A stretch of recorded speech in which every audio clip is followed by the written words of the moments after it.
공자님이 동양에서는 공자님이 이제 우리나라에 많이 알려져 있는데, 공자님보다 더 예수님 닮은 사람이 닮고 예수님처럼 말씀하는 분이 계시는데, 그분이 묵자라고 합니다. 요즘은 묵자란 분이 살고 묵자가 가르친 내용을 더 이렇게 높이 평가하는 거예요.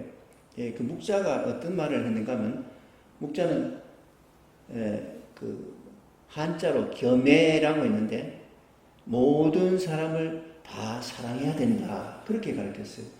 그럼 공자는 그렇게 말하지 않았나? 공자는 그렇게 말한 게 아니고요.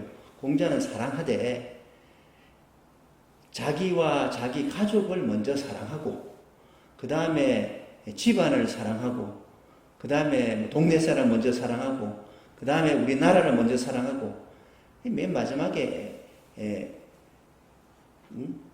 다른 사람을, 세계 사람을 사랑하는 거예요. 공자는 이제 그런 방식으로 이렇게 가르쳤는데, 묵자라는 분은 그게 아니라 모든 사람을 공평하게 사랑해야 된다, 다 사랑해야 된다. 그분이 그렇게 가르치면서 그 한 가지 얘기를 합니다. 무슨 얘기를 하는가 하면, 그 당시에 그런 얘기를 했대요. 만약에 요즘은 뭐 차가 좋으니까 차 타고 왔다 갔다 하면 멀리 가더라도 빨리빨리 오지만, 옛날에 먼 길을 떠나게 되면 뭐 한 달도 걸리고 보름도 걸리고 그랬잖아요. 먼 길을 서울 갔다 와야 되는데, 예를 들어서 멀리 갔다 올라가면 시간이 많이 걸려요. 그래서 먼 길을 떠나야 되는데 집안에 꼭 가야 할 일이 있는데, 집안에 늙으신 부모님이 계세요. 그리고 애들도 있고요. 자기는 멀리 떠나야 돼. 멀리 떠나야 될 때 부탁을 해야 되는 게, 이웃에다 부탁을 해야 되는데, 자기와 자기 가정을 항상 먼저 생각하고, 그런 사람에게 자기 가족을 부탁하겠느냐? 아니면은 자기 가족이나 남의 가족이나 고루고루 다 이렇게 편애하지 않고, 이렇게 다 이렇게 나이 많은 어른 같으면 다 남이라도, 남의 부모도 자기 부모처럼 그렇게 생각하는 사람에게 자기 가족을 부탁하고 가겠느냐 하고 질문을 하는 거예요. 그 질문이 뭐 대답은 뻔하죠. 자기 가족을 우선하고 자기만을 먼저 사랑하는 사람한테 맡기지 않고, 자기 부모나 남의 부모나 다 똑같이 널리 이렇게 편애하지 않고 사랑하는 사람에게 자기 가족과 부모를 맡기고 부탁하고 그렇게 떠나지 않겠어요? 그렇게 말하면서, 뭐 사랑한다는 것은요 똑같은 게 아니라 다 사랑하고 살지요. 그러나 누구나 다 편애하지 않고 그렇게 사랑해야 된다, 그런 말을 가르쳤어요. 그러면서 공자를 비판한 거예요. 그래서 더 높이 평가하는 거예요. 모든 사람을 공평하게 다 사랑해야 된다 하는 그런 말을 했다는 의미에서, 동양의 예수님이다, 이런 말 하는 건데, 동양의 예수님 말씀한 거 그거 똑같으네, 거의 비슷하네, 이렇게 말을 하는 것입니다. 그런데 그 사람은 하나님을 잘 모르기 때문에 그렇게 해야 하는 것이 결국은 하나님의 뜻일 것이다, 그렇게 가르쳤어요. 그렇게 말을 했어요. 그렇게. 그러나 그 현실성이 없는 거예요. 하나님도 없고 미래에 하나님의 심판도 없고 미래의 보상도 없는데, 이 현실 속에서 어떻게 공평하게 누구나 다 똑같이 자기 자식이나 남의 자식이나 자기 부모님이나 남의 부모님이나 어떻게 똑같이 사랑할 수 있겠어요? 그래, 현실성이 없는 거예요. 현실성이. 말은 좋은데 현실성이 없다. 그래가지고 그렇게 좀 배척을 받아서 유명하지 않은 거예요. 공자가 더 유명한 거죠. 그러나 우리가 알아야 할 것은, 우리 하나님 믿는 사람은요, 사람은 한번 다 죽음이 있고요, 하나님이 선악간에 심판하신다. 심판이 있어서 하나님이 심판하신다. 하나님 계시다. 심판이 있다. 그래서 이 세상 살면서 남한테 핍박을 받고 고생을 하고 그렇다 하더라도 착하게 산 사람은, 가난하더라도 성실하게 산 사람은 하나님 보상해 주신다. 이 세상에서 부자로 살고 이렇게 명예롭고 권력을 차지하고 대통령이 되든 국회에 되든 장관이 되든 그런 지위를 가졌다 하더라도 떵떵거리고 웃고 옆에 어렵고 가난하고 불우한 이웃을 외면하는 사람은, 그런 사람은 나중에 울게 될 것이다. 이런 말씀을 그래서 예수님이 가르치는 것은, 그러므로 하나님이 심판하심으로 사랑해야 되는데, 모든 사람을 다 고루고루 다 남의 가족도 내 가족, 남의 자식도 내 자식처럼, 남의 부모도 내 부모처럼 누구나 다 공평하게 사랑하라는 거예요. 자기만 사랑하는 사람을 사랑하면 그게 무슨 특별한 게 있겠느냐. 예수님이 그렇게 말씀하셨죠. 그래서 예수님의 가르침의 첫 번째 기준은요, 지구는 누가 복 있는 사람이냐, 누가 저주받은 사람이냐. 복 있는 사람은 일반적으로 봐서 가난하고 울고 배고프고 이렇게 어려움을 오히려 당하는 사람이 오히려 복이 있다. 그러나 이 세상에 떵떵거리고 유명해지고 권력 가지고 잘 살고 넉넉하게 그냥 그대로 그렇게 그걸 유지하고 사는 사람은 오히려 화가 있다. 옆에 그 성경에 예수님이 비유하는데, 한 부자가 있었는데 자기 문간에 거렁뱅이가 있었어요. 나사로라는 거렁뱅이가 있었어요. 그런 사람은 생각하지 않고 날마다 자기 좋아하는 사람 초빙해가지고 잔치를 베푸던 사람, 그 사람은 죽어서 지옥에 갔단 말이에요. 그리고 나사로는 어쨌든 간에 간단하게 말해서 천국에 갔어요. 그런 얘기를 비유로 들잖아요. 비유로 들면서 간단하게 말해서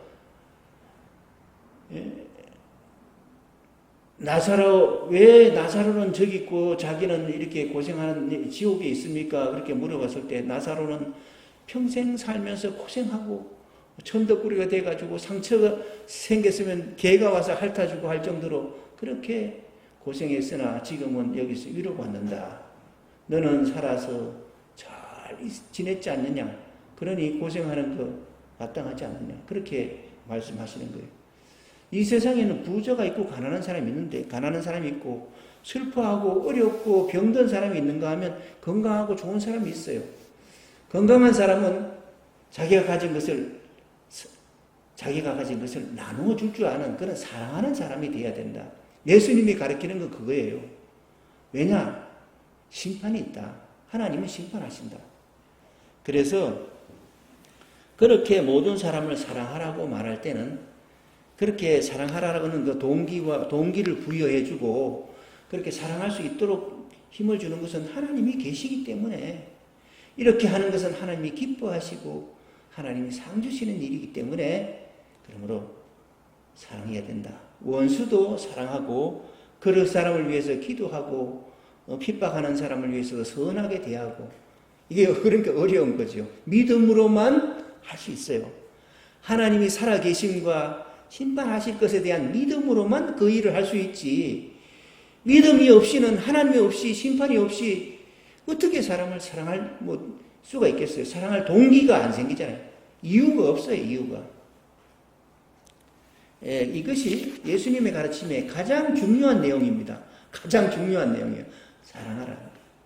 원수조차도 사랑하라. 그렇게 말씀을 하시면서 남을 정죄하고 심판하고 그런 거 하지 말고, 남이 잘못하더라도 자기 잘못한 것을 사과하면 용서해주고 용납해주고 이제 그렇게 하라, 이렇게 말씀을 하십니다.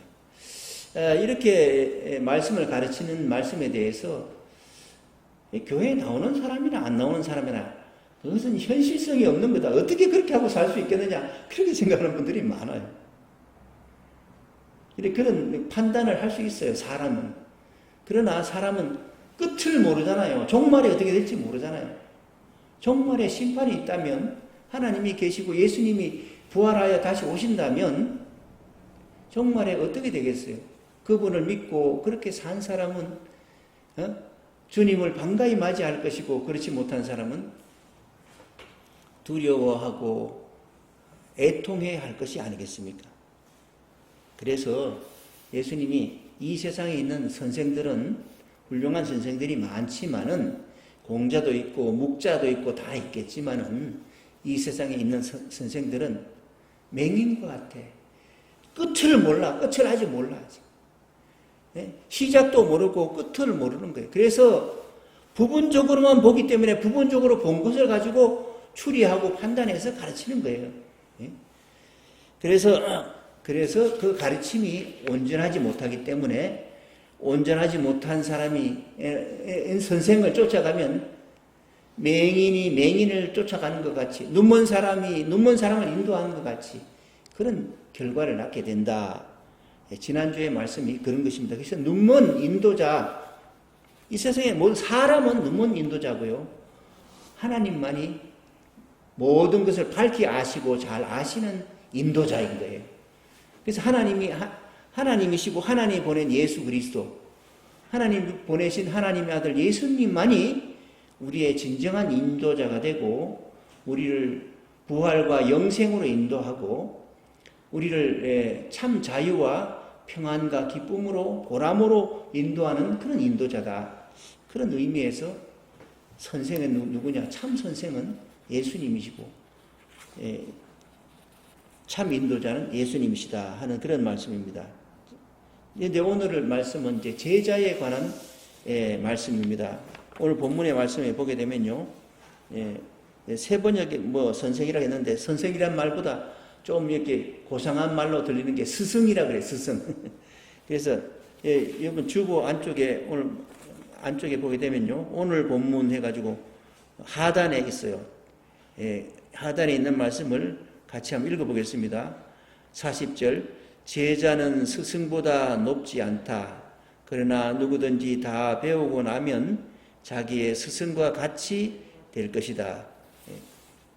그 제자는 선생님보다 현실적으로 높지 않지요. 사회적인 위치를 볼 때 높지 않아요. 그러나 배우면, 다 배우고 나면, 스승이 알고 있는 지식을 다 배우고 나면 스승과 같이 된다. 이건 일반적인 말씀이에요. 일반적인 말씀인데, 여기서 선생님이 누구냐? 스승이 누구냐? 예수님을 비유로 말씀하신 거예요. 예수님을 따르는 제자들에게 하시는 말씀인 거예요. 너희가 현실적으로는 제자보다 높지 않다. 그러나 다 배우고 나면 예수님처럼 될 것이다. 그렇게 말씀을 하시는 거예요. 그 밑에 4장 13절, 에베소서 4장 13절 빨간 프린트로 했습니다. 같이 읽어보겠습니다. 우리가 다 하나님의 아들을 믿는 것과 아는 일에 하나가 되어 온전한 사람을 이루어 그리스도의 장성한 분량이 충만한 데까지 이르리니, 이게 이제 사도 바울이요, 에베소 교회에 쓴 권면의 말씀이에요. 우리가 다 하나님의 아들 예수님을 믿는 것과 또 하나님을 아들 예수를 잘 아는 것, 예수님을 안다는 게 뭐겠어요? 예수님이 가르치신 내용을, 가르친 말씀을 아는 것이고 예수님의 마음을 아는 거 아니겠어요? 예수님 마음이 어떤지. 그 믿는 것과 아는 일에 하나가 되어 온전한 사람을 이루어야 된다. 온전한, 예수님을 믿고 예수님을 잘 알아서 온전한 사람이 된다. 나도 예수님 닮아야 된다. 이 말이죠. 그래서 그리스도의 장성한 분량, 예수님의 그 장성한 성숙한 그 인격으로 도달할 수 있다. 장성한 분량에 충만한 데까지 이룰 수 있다 하는 말이에요. 우리도 예수님같이, 우리가 어떻게 예수님같이 될 수 있어? 믿음과 지식을 통해서 될 수 있다. 그런 말씀입니다. 그렇게 해서 오늘 본문 말씀은 다 예수님을 따르는 사람은 다 예수님처럼 그렇게 될 수 있다. 예수님의 제자들은 예수님처럼 될 수 있다. 그렇게 말씀을 하고요, 합니다. 그 주보 뒷면에 표지면에 마태복음 10장 24절 같은 내용인데요. 같이 한번 읽어보겠습니다. 제자가 스승보다 높지 않고 종이 주인보다 높지 않다. 제자가 제 스승만큼 되고 종이 제 주인만큼 되면 충분하다. 이 말은요, 그런 거예요. 현실적으로 높지 않지만은 그렇게 다 배워서 알아서 스승만큼 되면 그걸로 충분하다. 그렇게 말씀하는 거예요.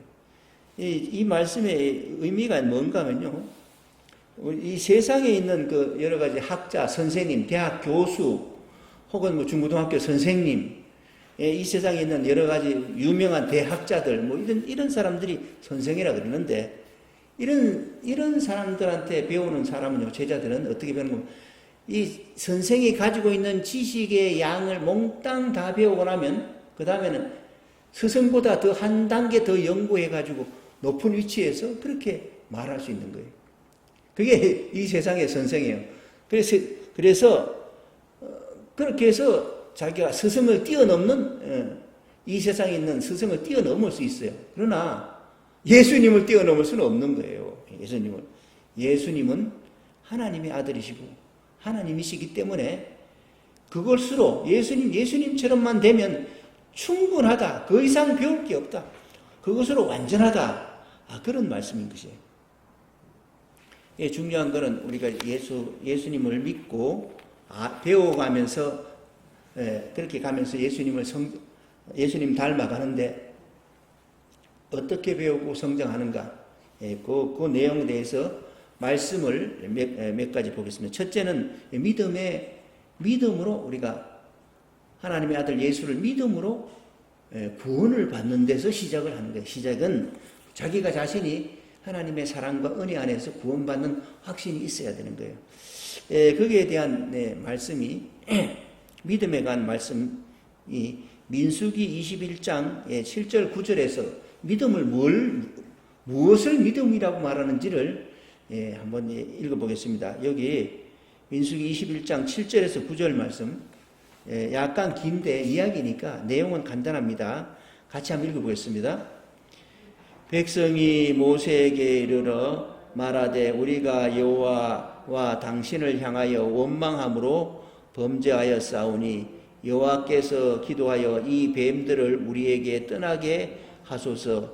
모세가 백성을 위하여 기도하매 여호와께서 모세에게 이르시되 불뱀을 만들어 장대 위에 매달아라. 물린 자마다 그것을 보면 살리라. 모세가 놋뱀을 만들어 장대 위에 다니 뱀에게 물린 자가 놋뱀을 쳐다본 즉 모두 살더라. 이게 뭔가요? 이 내용이 뭐 좀 읽은만 가지고 이해가 안 되는데 설명을 하면 그래요. 모세가 이스라엘 백성들을 애굽에서 홍해를 건너가지고 이렇게 구원해서 광야를 통해서 가나안 땅으로 가는 여정이에요. 근데 하나님께서 가나안 땅에서 40년 동안 가나안 땅에 머물게 하셨어요. 이 가나안 땅 가기 전에 광야에서, 이 광야 생활이라는 게 힘들잖아요. 마실 물도 부족하고 먹을 야채도 없고 광야에 무슨 야채가 납니까? 그러니 하나님께서 만나를 하늘에서 고수씨같이 이상한 것을 내려가지고 그것을 먹고 살았어요. 살다 보니까 너무 힘드니까 백성들이 모세를 원망하기 시작합니다. 참이 하나님을 원망하기는 그렇고, 아이고 우리가 왜 애굽 땅 이집트에서 종살이 할 때가 좋았네. 비록 종살이는 했지만 거기서 야채도 먹고 고기도 먹고 다 잘 먹었는데 우리가 이 마른 광야에 와가지고 이게 무슨 일이냐 이게, 맛있는 것도 못 먹고 말이야. 이렇게 그러면서 모세를 막 원망했어요.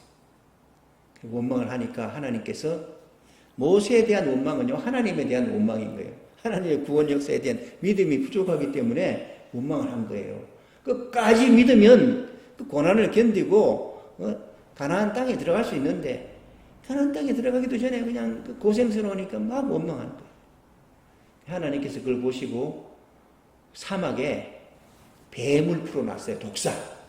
독사를 많이 풀어놔가지고 독사가 막 이렇게 갑자기 때가 많이 나타나가지고 백성들이 그 텐트 치고 사는 그 자리에 독사들이 들어와가지고 밤에 자다가도 물고 막 수시로 막 물리는 거예요. 뭐 독사가 안 물어버리니까 뭐 독이 퍼져나가니까 사람들이 막 죽어나가기 시작하는 거예요. 이게 우리가 우리의 지도자 모세를 원망하니까 결국은 하나님을 원망하니까 하나님께서 우리에게 징계를 내린가 보다 해가지고 백성들이 모세한테 찾아와서 그렇게 오늘 하는 말이 그 말이 목소에 이르러 말하기를 우리가 여호와와 당신을 향하여 하나님과 모세의 당신을 향하여 원망함으로 범죄했다. 회개하는 거예요. 범죄했다. 그러니 당신이 우리 대신 하나님께 기도해가지고 이 뱀들을 빨리 물리칠 수 있게 좀 해주시오. 안 그러면 우리가 다 죽게 생겼습니다. 뱀이 왜 이렇게 많은지 그렇게 이야기를 했어요. 그래서 모세가 하나님께 성막에 들어가가지고 하나님 앞에 기도합니다. 하나님 왜 이렇게 고생을 심하게 주십니까? 뭐 이렇게 이제 기도했겠죠. 백성을 위하여 기도했다. 뱀 좀 물려쳐 주세요. 우리 뱀에 물려가지고 독에 다 중독돼서 죽겠습니다. 막 이렇게 이제 기도하니까 하나님께서 불뱀을 만들어라. 이게 이제 뱀 모양을 만들어라 이게 뱀 모양을 노쇠로 뱀 모양을 만들어가지고 장대에 꼭 묶어가지고 딱 매달아가지고 높이 쳐들어서 이렇게 성막 앞에 세워두라 그랬어요. 그래서 매달아라. 그러고 난 다음에 이제 가서 모세가 한 얘기가 하나님께서 내게 응답하시기를 너희 뱀에 물린 사람들은 다 성막 앞에 세워놓은 장대 위에 노쇠 구리뱀이 있는데 구리뱀을 쳐다보면 낫는다 그러더라. 너희 병든 사람들은 다 나와서 구리뱀을 쳐다봐라. 그랬단 말이에요. 그렇게 말하니까 그 말을 믿고 모세의 말을 믿고 나와서 쳐다본 사람은 나았어요. 그런데 아니 독이 걸렸으면 해독약을 주든지 뭘 해야지 이게 무슨 구리뱀을 쳐다본다고 뭐 때문에 낫는 거야. 그게 이치가 닿는 말이 하면서 안 나온 사람들은 그대로 죽었어요. 믿음이라는 게 그런 거예요. 하나님을 믿고요. 하나님이 보낸 하나님의 종교 모세를 믿어야 되는 거예요. 하나님이 모세에게 말씀하셨고요. 모세는 정직하게 하나님 말씀을 듣고 그 백성들을 인도하는 인도자가 됐거든요. 그게 믿음인 거예요. 그게 믿음이에요. 이치를 따져서 믿는 게 아니에요. 내 경험, 자기 경험을 미루어 봐가지고 믿는 게 아니에요. 자기 경험을 미루어 봐서 자기 논리적으로 다 추리해 봐서 그게 맞으면 그게 이치가 맞네 그래가지고 믿는 게 아니고 하나님의 말씀이니까 내 이치로는 설명 못해요. 경험한 것 적도 없어요. 구리뱀 봐가지고 나았다는 그런 역사가 없어요. 그러나 쳐다본 사람은 나았더라. 그래서 뱀에게 물린 자가 그래서 그걸 보면 살리라 그렇게 말씀합니다. 그걸 보면 살리라 그렇게 말씀하셨어요. 노새가 노뱀을 만들어 장대 위에 다니 뱀에게 물린 자가 노뱀을 쳐다본 즉 모두 살더라. 이게 믿음이에요. 우리가 하나님을 믿고요. 하나님이 계심을 믿고요. 예수를 하나님이 보낸 하나님의 아들이요 구세주로 믿는 것을 뭐 자기가 무슨 경험을 나 낫는 거 봤다 뭐 이렇게 경험으로 알 수 있는 게 아니에요. 이치로 추론할 수 있는 것도 아니에요. 하나님이 계시고 그 하나님은 우리를 사랑하시기 때문에 그리고 우리에게 하나님이 하신 말씀은 틀림없는 진리의 말씀이기 때문에 그렇게 말씀하셨으면 낫는 거지. 그게 내 작은 머리로 내 작은 생각으로 그렇게 판단하는 게 아니란 말이에요. 하나님이 계시다는 건 그렇게 믿는 거예요. 그게 믿음이에요. 그래서 이 말씀을 예수님이 요한복음 3장 14절에 인용을 합니다. 인용을 해요. 예, 같이 한번 읽어보고 설명을 하겠습니다. 모세가 같이 읽겠습니다. 3장 14절 요한복음 밑에 있는 거예요. 모세가 광야에서 뱀을 든 것 같이 인자도 들려야 하리니 이는 그를 믿는 자마다 영생을 얻게 하려 하심이라. 모세가 독에 중독된 사람들에게 나와서 노뱀을 쳐다보면 살리라 하는 말씀을 전했잖아요. 그 말을 듣고 본 사람은, 나와서 본 사람은 다 살았어요. 그와 같은 방식으로 인자, 예수님이 들려야 할 것이다 이렇게 말해요. 여기 들리란 말은 비유적인 표현인데 십자가에 못 박혀 들리는 거예요. 그것을 말하는 거예요. 예수님의 십자가는 하나님의 사랑의 극치를 보여주는 거예요. 하나님의 사랑이 어떻게 나타나는, 첫 번째는 독생자 예수님으로 이 세상에 오심으로 나타나고요. 두 번째로는 이 인간이 예수님을 핍박하고 욕하고 침뱉고 못 박는 것을 용납하셨어요. 용서하셨어요. 너희들이 하나님을 십자가에 못 박고 하나님에게 침뱉고 하나님을 모욕하고 하나님을 조롱하고 그랬다. 그러나 예수님 그것을 예수님 다 받아들이셨거든요. 용납하셨어요. 그리고 기도하셨어요. 저들의 죄를 저들에게 돌리지 마옵소서. 저들은 저들이 하는 일을 알지 못하나이다. 이게 하나님의 사랑이에요. 하나님의 사랑과 용서와 구원의 상징인 거예요. 내가 십자가에 들릴 텐데, 들려야 하리니, 들려서 이 십자가에 들린 것을 쳐다보고 믿는 자마다 영생을 얻게 하려 합니다. 이 기독교의 가장 중요한 거예요. 진짜 가장 중요한 내용은 살아계신 하나님께서 우리를 사랑하신다. 우리를 용서하신다. 우리의 죄를 대속하셨다 하는 것을 믿는 거예요. 그걸 믿어야지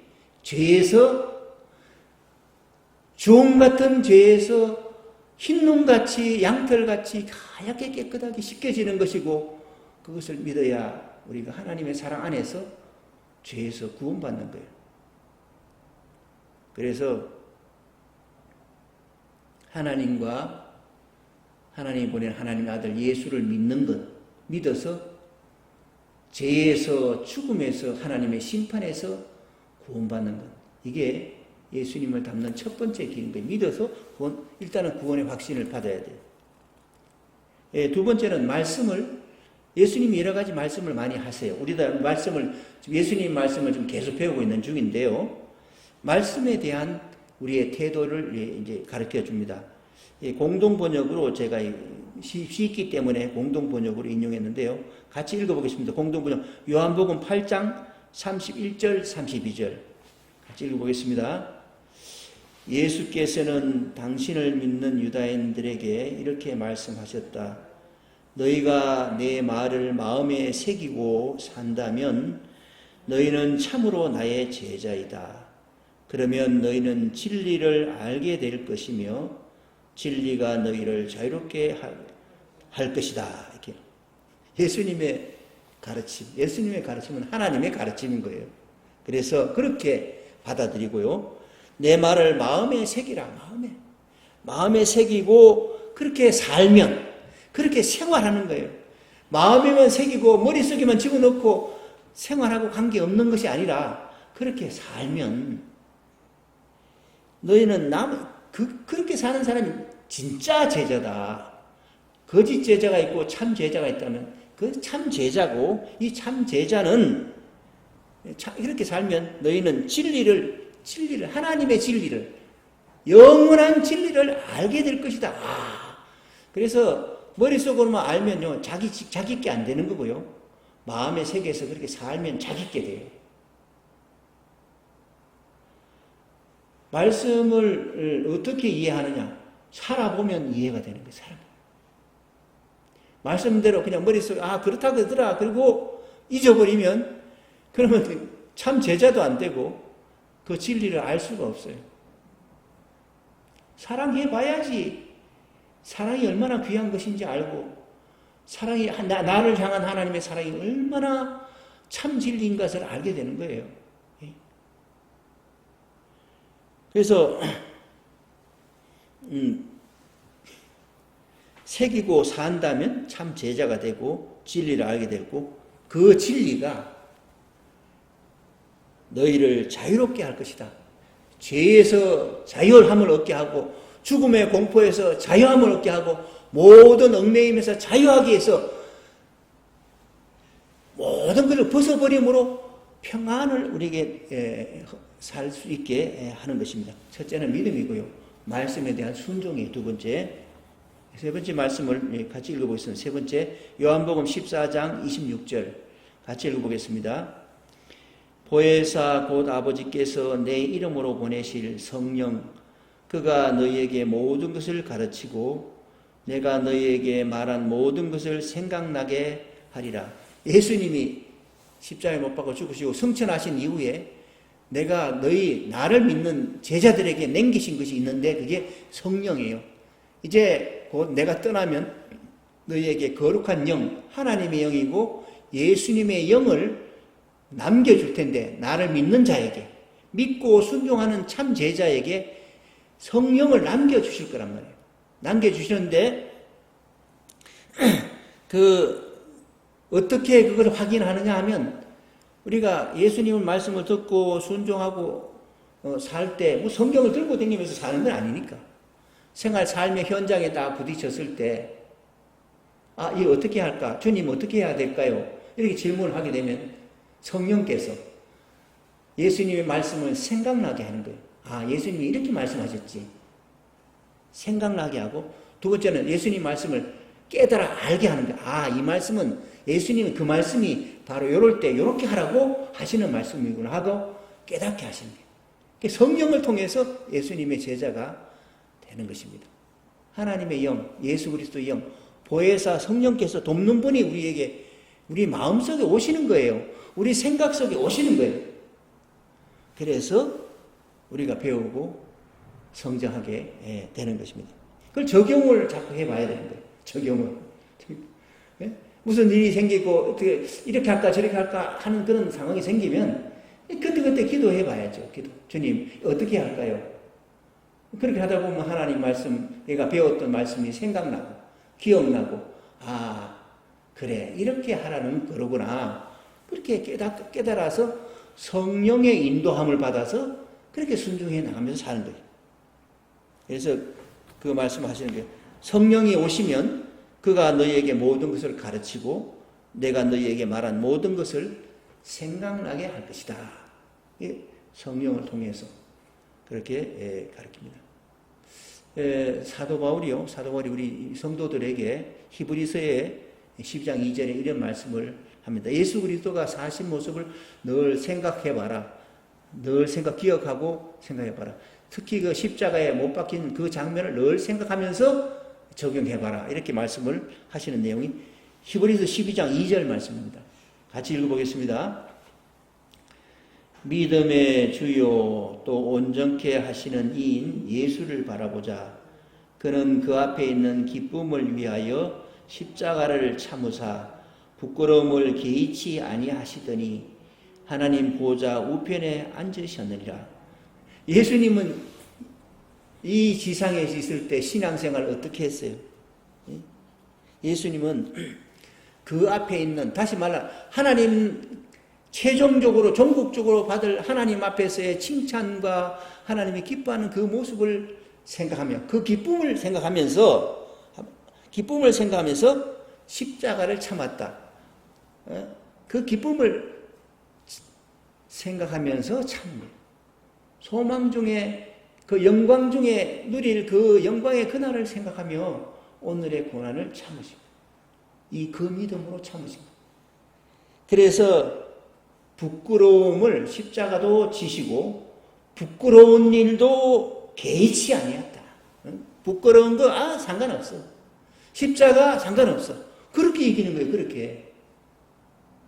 그렇게 해서 하나님 보좌 우편에 앉으셨다. 그렇게 말씀합니다. 우리가 이런 그 방식으로 믿음으로 말씀으로 성령으로 그리스도의 생애를 항상 주목하면서 십자가를 주목하면서 우리가 제자로서 성장하게 되고 예수 그리스도의 장성한 분량에 이르게 되는 것입니다. 이렇게 장성해지면 장성해지는 만큼 더 큰 자유가 있고요. 더 큰 평안이 있고 더 큰 소망이 있고 그리고 더 큰 자존감이 생기게 되는 것입니다. 그런 은혜가 우리의 신앙생활 속에서 항상 있어야 할 것입니다. 온전한 모습을 그리스도의 장성한 그 모습을 닮아가는 그 신앙생활이 그 생활 위에 하나님의 크신 은혜가 늘 함께 하게 될 것입니다. 기도하겠습니다. 하나님 아버지 고맙습니다. 오늘도 귀한 말씀을 주셔서 감사합니다. 예수님은 세상의 스승과 같지 아니하는 영원한 스승이요 참 하나님의 하나님이십니다. 이 하나님의 말씀을 우리가 듣고 잘 새겨서 순종하게 하시고 또 그러므로 말미암아 성령의 도우심을 항상 받아가며 살게 하여 주셔서 그리스도의 장성한 분량에 이르게 하옵소서. 무엇보다 예수께서 하나님이 예수 그리스도를 보내시고 그리스도의 십자가를 통해서 우리를 죄에서 죽음에서 구원하여 하나님의 자녀되게 하시고 부활과 영생을 얻게 하시니 감사합니다. 그 놀라운 은혜를 늘 생각하게 하여 주셔서 날마다 주님을 닮아가는 저희들 다 되게 하여 주옵소서. 예수 그리스도 이름으로 기도하옵나이다. 아멘.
주님을